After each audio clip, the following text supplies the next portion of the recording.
Bismillahirrahmanirrahim.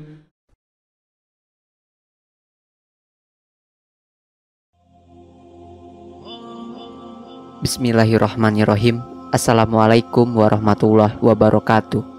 Sahabat yang beriman, sholat wajib sangat dianjurkan untuk dilaksanakan secara berjamaah. Dalam sebuah hadis disebutkan bahwa melaksanakan salat wajib secara berjamaah akan mendapatkan pahala 27, lebih banyak dibandingkan sholat sendirian. Di antara sholat wajib yang sangat dianjurkan sekali untuk dilaksanakan secara berjamaah adalah sholat subuh. Banyak sekali hadis yang mendorong untuk melaksanakan sholat subuh berjamaah dan menyanjung mereka yang menjaganya. Rasulullah SAW mengetahui bahwa waktu subuh adalah waktu yang sulit.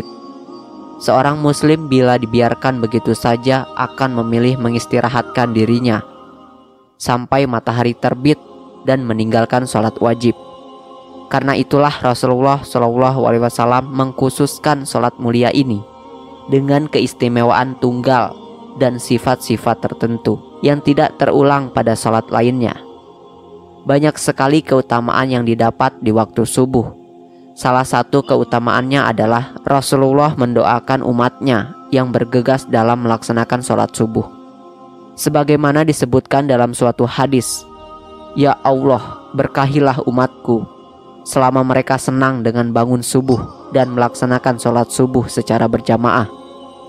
Hadis riwayat Tirmizi, Abu Daud, Ahmad, dan Ibnu Majah. Jika Rasulullah SAW yang berdoa, maka tidak akan ada hijab di antara beliau dengan Allah Subhanahu wa Ta'ala. Karena beliau sendiri adalah orang yang secara jasadiah paling dekat dengan Allah Subhanahu wa Ta'ala. Pada hadis lain, Rasulullah SAW bersabda bahwasanya orang yang sholat subuh berjamaah akan dijamin oleh Allah.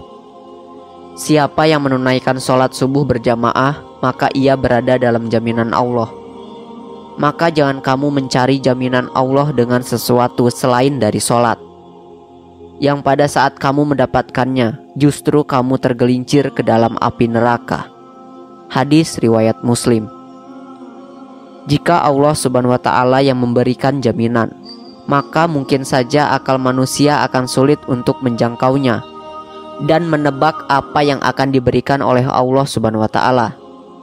Waktu subuh adalah waktu yang paling baik untuk mendapatkan rahmat dan ridho Allah. Allah Subhanahu wa Ta'ala berfirman, "Dan bersabarlah kamu bersama dengan orang-orang yang menyeru Tuhannya di pagi dan senja hari dengan mengharap ridhonya. Dan janganlah kedua matamu berpaling dari mereka karena mengharapkan perhiasan kehidupan dunia. Dan janganlah kamu mengikuti orang yang hatinya telah kami lalaikan dari mengingat kami serta menuruti hawa nafsunya, karena keadaannya itulah yang telah melewati batas." Quran Surat Al-Kahfi ayat 28. Keutamaan sholat subuh yang lain adalah Allah Subhanahu wa Ta'ala kelak akan memberikan pahala yang melebihi keindahan dunia dan isinya. Sebagaimana telah disebutkan dalam satu riwayat Imam At-Tirmizi dari Aisyah radhiyallahu an, bahwa Rasulullah SAW telah bersabda, 2 rakaat salat fajar pahalanya lebih indah daripada dunia dan isinya. Begitulah keistimewaan sholat subuh. Lalu apa yang menghalangi kita untuk menyikap selimut dan mengakhiri tidur kita untuk melaksanakan sholat subuh? Bukankah ibadah ini menjadi bagian yang begitu besar dibandingkan dunia dan isinya? Dan berikut ini adalah keutamaan sholat subuh. 1. Pahala sholat malam 1 malam penuh. Diriwayatkan Muslim dari Utsman bin Affan radhiyallahu an berkata, Rasulullah SAW bersabda, "Barang siapa yang sholat isya berjamaah, maka seakan-akan dia telah sholat setengah malam. Dan barang siapa sholat subuh berjamaah, maka seakan-akan dia telah melaksanakan sholat malam 1 malam penuh." Hadis riwayat Muslim. 2. sumber cahaya di hari kiamat. Sholat subuh merupakan sumber dari segala sumber cahaya di hari kiamat. Di hari itu, semua sumber cahaya di dunia akan padam. Matahari akan digulung-gulung. Ibadahlah yang akan menerangi pelakunya. 3. Surga yang dijanjikan. Diriwayatkan dari Abu Musa al-Asy'ari radhiyallahu an. Ia berkata, Rasulullah shallallahu alaihi wasallam bersabda, barang siapa sholat 2 waktu yang dingin maka akan masuk surga. Hadis riwayat Al-Bukhari. 2 waktu yang dingin itu adalah sholat subuh dan sholat asar. 4. Melihat Allah. Mereka yang menjaga sholat subuh dan asar dijanjikan kelak di surga akan melihat Allah Subhanahu wa Ta'ala. Hadis Rasulullah Shallallahu alaihi wasallam yang diriwayatkan Bukhari dan Muslim dari Jarir bin Abdullah radhiyallahu an, artinya, kami sedang duduk bersama Rasulullah Shallallahu alaihi wasallam ketika melihat bulan purnama. Beliau berkata, sungguh kalian akan melihat Rabb kalian sebagaimana kalian melihat bulan yang tidak terhalang dalam melihatnya. Apabila kalian mampu, janganlah kalian menyerah dalam melakukan sholat sebelum terbit matahari dan sholat sebelum terbenam matahari, maka lakukanlah. Hadis riwayat Bukhari dan Muslim.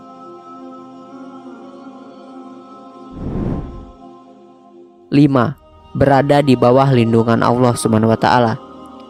Rasulullah Shallallahu alaihi wasallam memberi janji, bila sholat subuh dikerjakan, maka Allah akan melindungi siapapun yang mengerjakannya seharian penuh.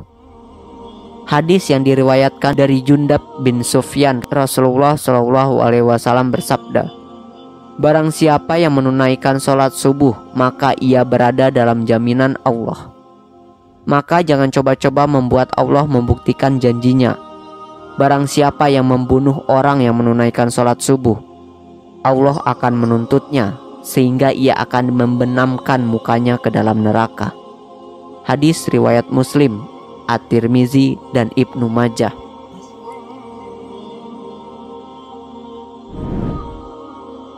6. Keselamatan dari siksa neraka. Terbebasnya dari siksa api neraka merupakan berita yang sangat gembira. Pasti akan berhubungan dengan kemuliaan masuk surga. Pahala ini tentunya hanya berlaku bagi hamba-hamba yang menjalankan sholat subuh secara berjamaah. Bisa kita lihat dari hadis ini. Dari Umarah radhiyallahu anhu berkata, aku mendengar Rasulullah shallallahu alaihi wasallam bersabda, tidak akan masuk neraka seseorang yang salat sebelum terbitnya matahari dan terbenamnya matahari. Hadis riwayat Muslim. Sahabat yang beriman, itulah beberapa keutamaan sholat subuh berjamaah. Semoga Allah Subhanahu wa Ta'ala senantiasa menjadikan kita orang-orang yang mendirikan sholat secara berjamaah. Amin amin ya robbal alamin. Wallahu alam. Wassalamualaikum warahmatullahi wabarakatuh.